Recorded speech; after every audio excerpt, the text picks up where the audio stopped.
Hey, you guys, how's it going? All right.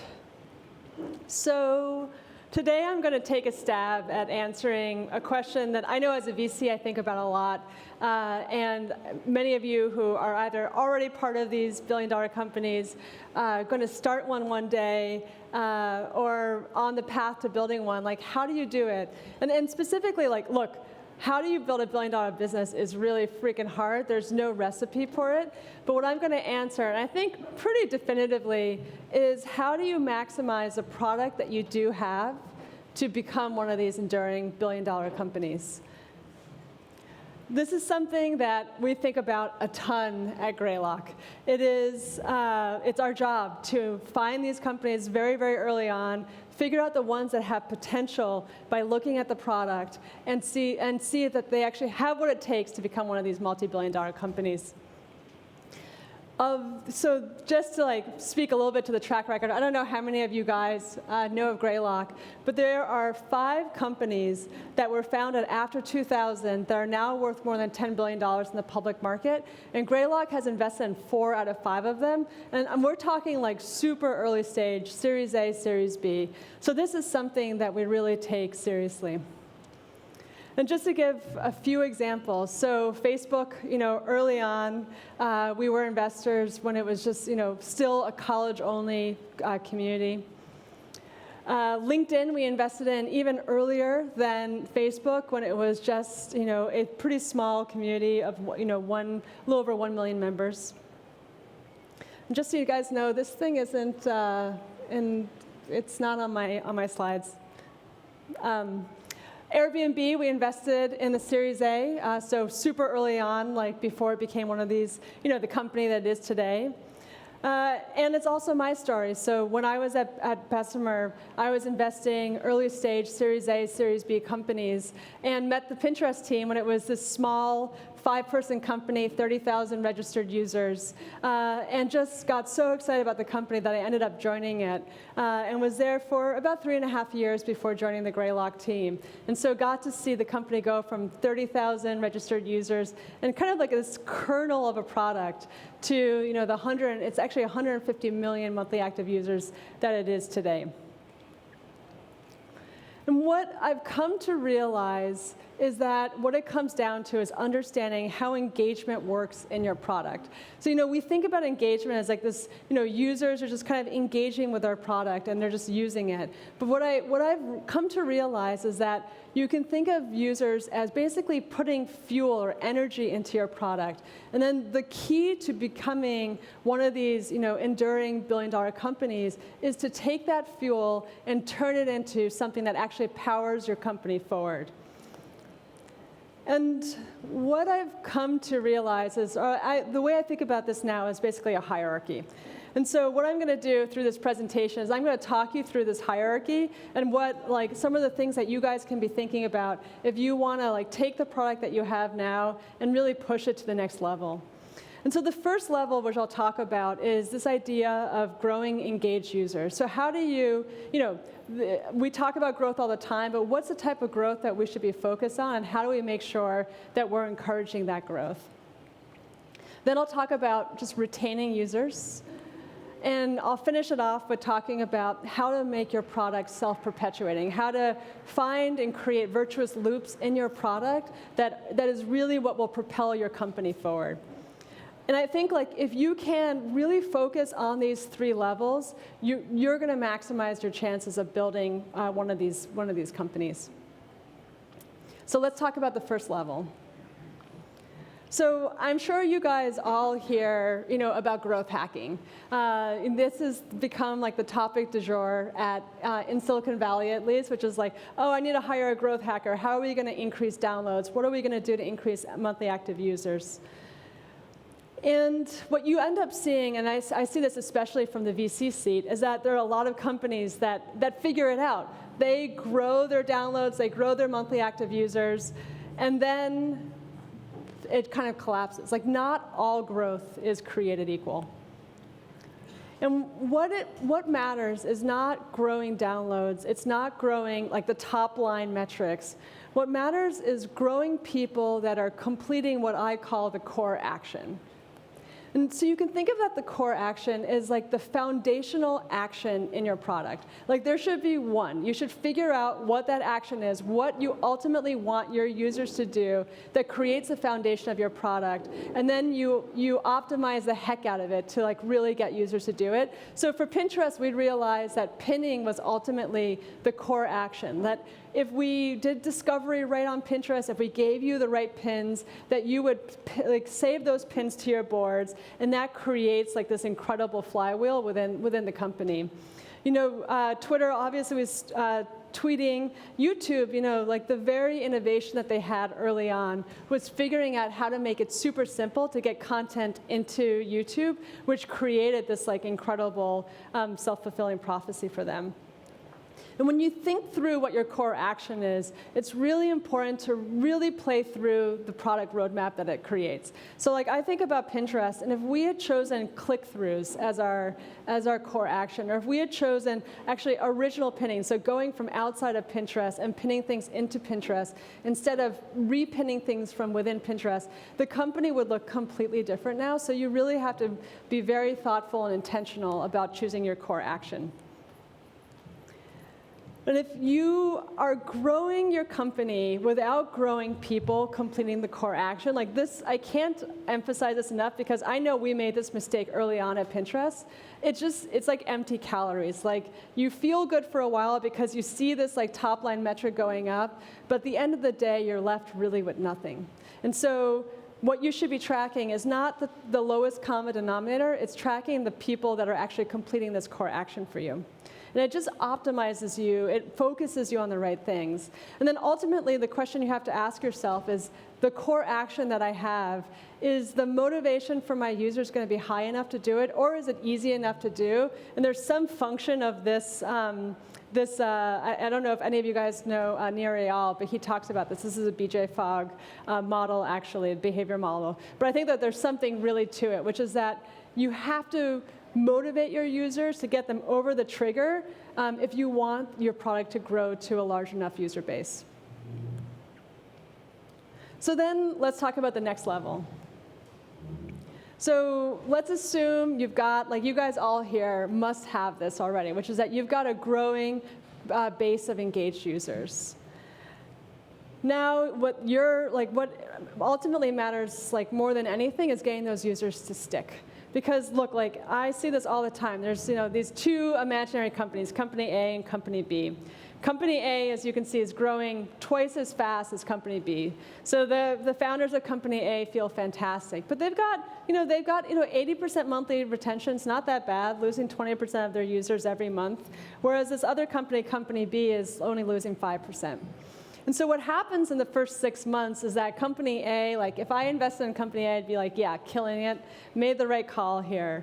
But I'm sure you guys all know how to do math. Like what ends up happening is that after about 12 months, and in this like random example that I give, the lines cross, because ultimately what happens is that you're only growing the number of people that you're losing every month. And so you don't want to have this kind of like what's that expression, the empty bucket, or the bucket with a lot of holes in it? You guys know what I'm talking about? Leaky bucket. So you don't want to have the leaky bucket. So how do you keep on making sure that how do you make sure that you're part of the Company B retention number, not the Company A? And the way that I think about that is with what I call accruing benefits and mounting loss. So accruing benefits, the idea there is that you want your users to add data into your product, either explicitly or implicitly, and then you want to kind of recycle that data back to the user in a way that creates more value for them.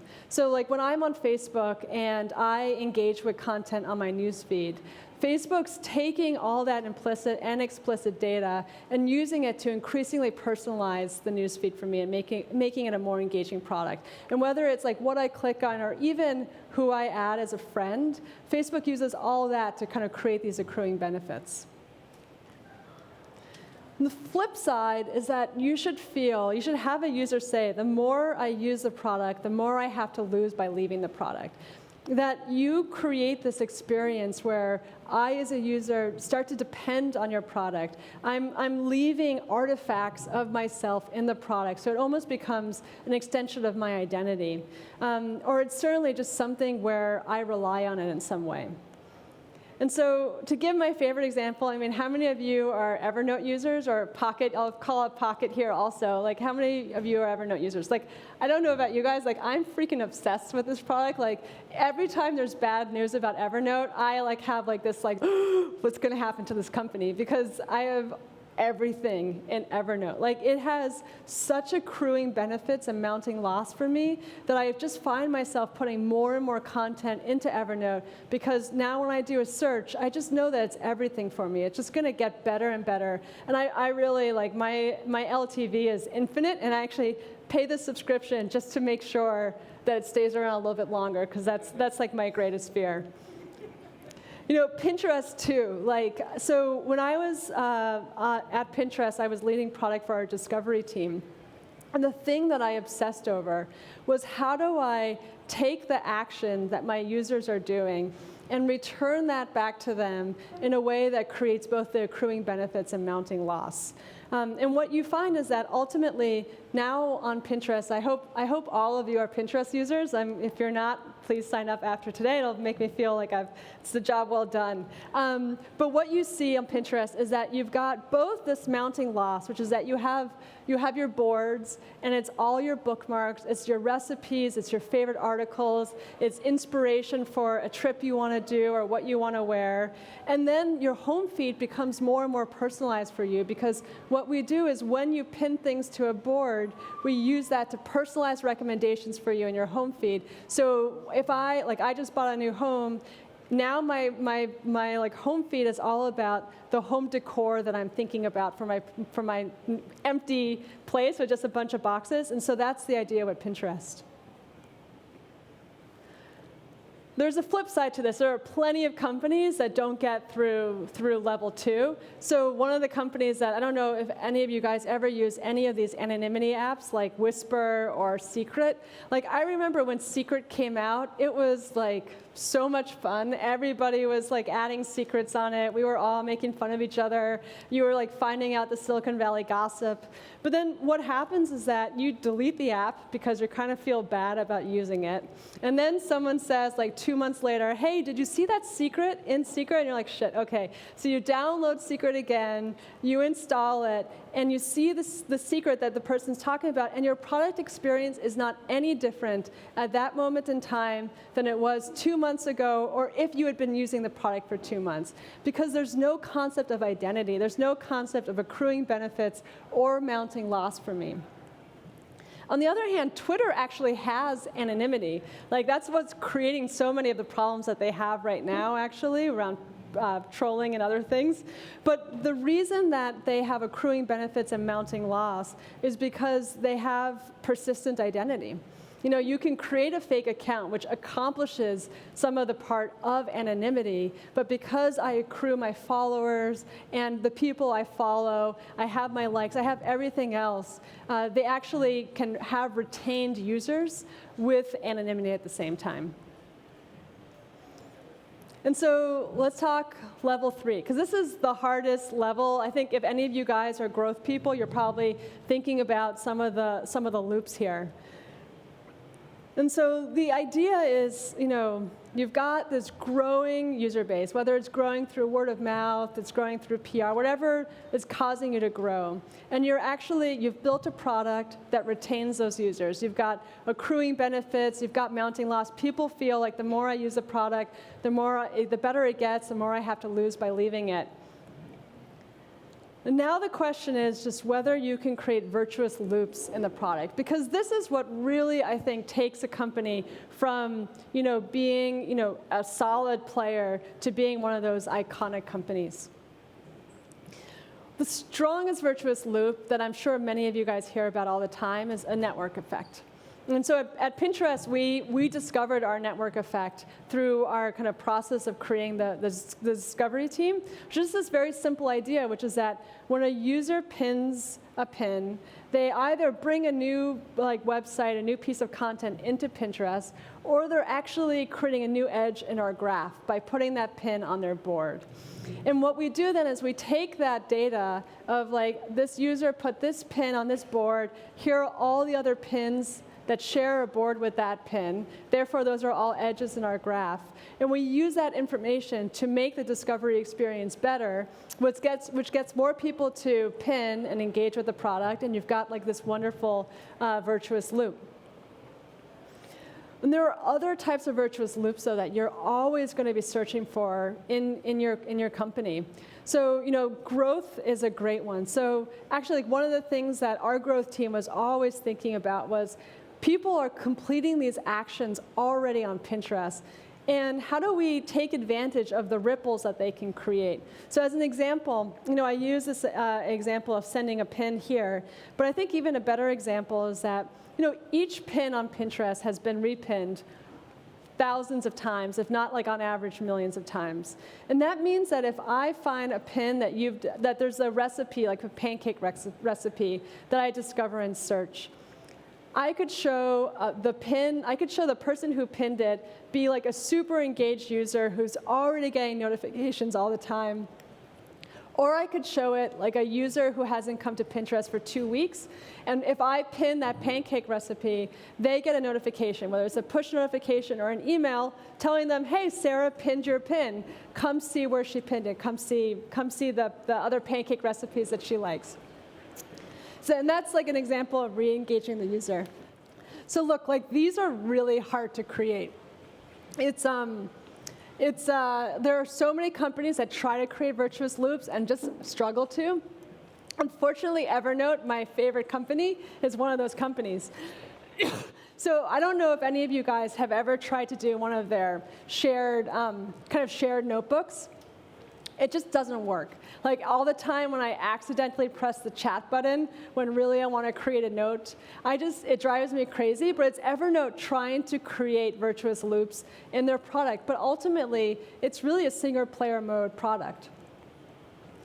Tinder is another example that I love to make fun of. So Tinder actually has some of those re-engagement loops. It has some of the growth loops, which is that if we match, Tinder sends a notification to you letting you know, hey, Sarah, swipe left on you. The problem that Tinder has, and this is what all dating sites have, is that if you match with someone, and the reason I make fun of Tinder is because we don't actually know this is what happens on Tinder, but ideally you match with someone, you have a successful date with someone, and that's an off-ramp from the experience. That's not actually making the experience more engaging or kind of creating a stronger loop. And so Tinder has to constantly figure out how do we get people on the top of the loop to keep them dating. And so as I said, ultimately, the strongest fuel you can have for your company is your users doing things in the product, engaging with it in such a way that they're making the product stronger, both for themselves and for other people in the company or in the product, and they're also figuring out how to re-engage your users and grow the product for you. And so last but not least, how do you measure this? How do you know if you're on the right track? So we talked about these three things, each of the levels in the hierarchy. And so, I as an investor, but I imagine you as a product manager or a GM or the CEO of your company ultimately wants to see these three things also, which is am I growing? Are users getting more or less engaged over time? So the users I brought to the site 1 year ago versus now, what percentage of them are engaging with the product? Are we getting better over time, or are we getting worse? Are the cohorts growing? Are we retaining them? And ultimately, how am I doing on my marketing spend? Are we getting people through the funnel? And so the thing that I think is the number one thing to measure, and everything else, in my view, is a waste of time, is looking at cohorts. And so you look at cohorts, does everybody know what a cohort is? Okay, good. I'm getting some nods. But the cohort is just all the users who joined January 2015. And you track those, you kind of tag those people, and you watch them month to month just as their own cohort of users. And you see how many of them every week or every month are completing your core action, and what percentage of them are actually completing the core action. So you're getting a sense of both how many people are the absolute value, how are they retaining, and whether over time your product's getting better at converting the new people that sign up into people that are actually engaging with the product. And so what you see is those three things that I already talked about. It's like the distillation of every other metric that you could possibly track. And everybody has a different way that they like to show it. If you're an early stage startup or just getting started with a new app, I love line graphs. I just find it's like the easiest way to look at it at a glance and really understand what's happening with the company. But the bigger you are, the further you are in your kind of user growth and maturity, the more you end up going to the left. And so I think ultimately, if you're able to track your cohorts, you're able to communicate the value of what you're doing, both to an investor, if you end up coming down this path eventually, or already have, or anybody else in your company. So just to close it out, we talked about the three things in the hierarchy. We talked about what it is, growing an engaged user, what you actually look for, what is an engaged user, focusing on the core action. We talked about the importance of retaining those users, making sure that you don't have a leaky bucket. And then figuring out ways to make the product self-perpetuating. And I think that if you are able to build your product to kind of check the box and really excel on these three levels, I think you've done everything you can from a product perspective to maximize your chances of becoming one of these iconic companies. And so just, to close again, the biggest thing I want you guys to take away is that engagement, which is like this energy that your users are putting into the product.